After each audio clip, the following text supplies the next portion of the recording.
Subscribe to UK Pensioner Hub for all the latest pension updates and essential financial information. Have you checked your bank account this month and noticed something different about your state pension payment? Well, you're not alone. Thousands of pensioners across the United Kingdom are waking up to some significant changes that could directly impact their monthly income. December 2025 has brought with it a series of adjustments to the UK state pension system that every pensioner needs to understand right now. Whether you're already receiving your state pension or planning to claim it in the near future, the information I'm about to share with you could make a real difference to your financial situation. We're talking about payment amounts, eligibility criteria, cost of living adjustments, and several administrative changes that the Department for Work and Pensions has rolled out.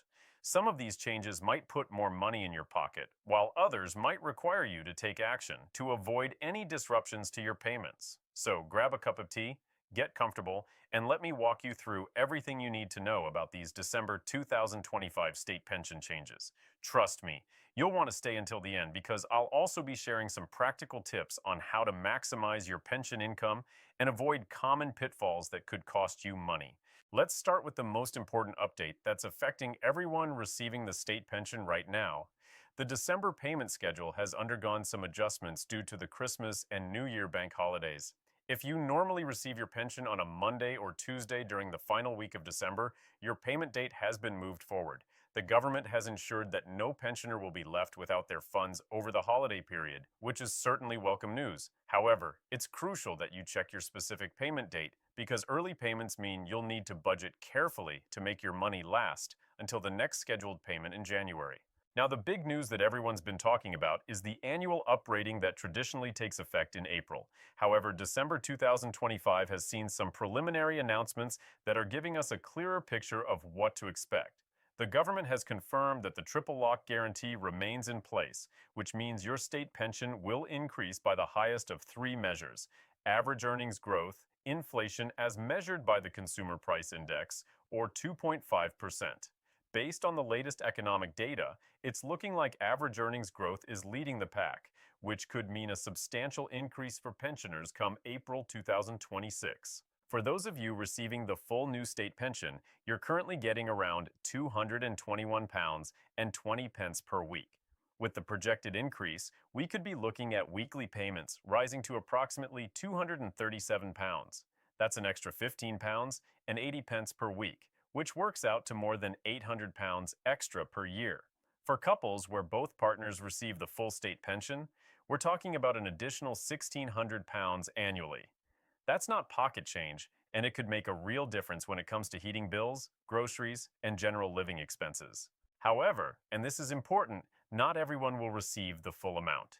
If you have gaps in your national insurance record, or if you contracted out of the additional state pension in the past, your payment will be lower. December has seen the Department for Work and Pensions launching a new online tool that allows you to check your exact entitlement and see how the upcoming increase will affect your specific circumstances. I highly recommend logging onto the government gateway and checking your state pension forecast if you haven't done so recently. Another significant change that's come into effect this December relates to pensioners who are still working. The rules around earning additional income while receiving your state pension haven't changed in terms of the pension itself, but there have been updates to how these earnings affect your tax situation and potential benefits. If you're one of the growing number of pensioners who have chosen to continue working either part-time or in a consultancy capacity, you need to be aware that your tax code may have been adjusted. HMRC has been sending out revised tax codes throughout December, and some pensioners have reported confusion about why their take-home pay from work has changed. Here's what's happening. Your state pension is taxable income even though it's paid to you without tax being deducted at source. If you're working and earning above the personal allowance threshold, which currently stands at £12,570 per year, HMRC adjusts your tax code to collect the tax you owe on your state pension through your wages.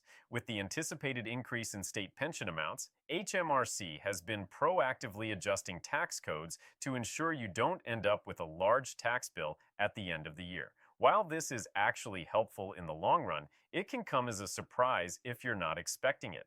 December 2025 has also brought changes for those who defer their state pension. For anyone who has reached state pension age but hasn't yet claimed their pension, The deferral system continues to offer an enhancement to your eventual payment. For every 9 weeks you defer, you'll get an extra 1% added to your weekly pension. That works out to just under 5.8% for every full year of deferral. What's changed is the way this is communicated and processed. The DWP has streamlined the deferral system, making it easier to start and stop deferrals if your circumstances change.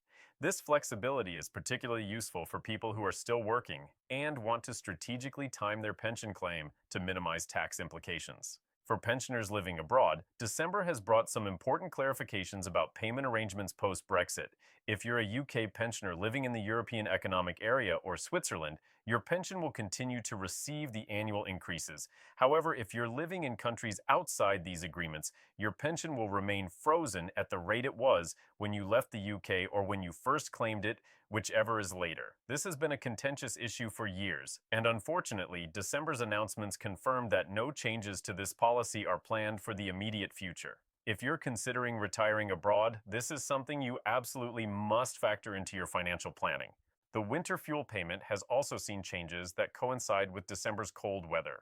Following the reforms announced earlier in the year, the winter fuel payment is now means-tested and only available to pensioners receiving pension credit or certain other income-related benefits. If you're receiving pension credit, you should have automatically received your winter fuel payment, which is now worth either £200 or £300, depending on your age and household circumstances.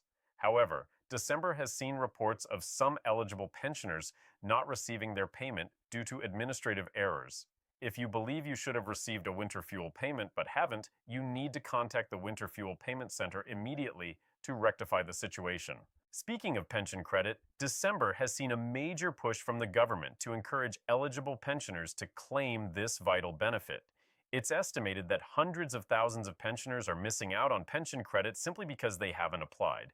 Pension credit tops up your weekly income to a guaranteed minimum level, which is currently £187 for single people and £285 for couples.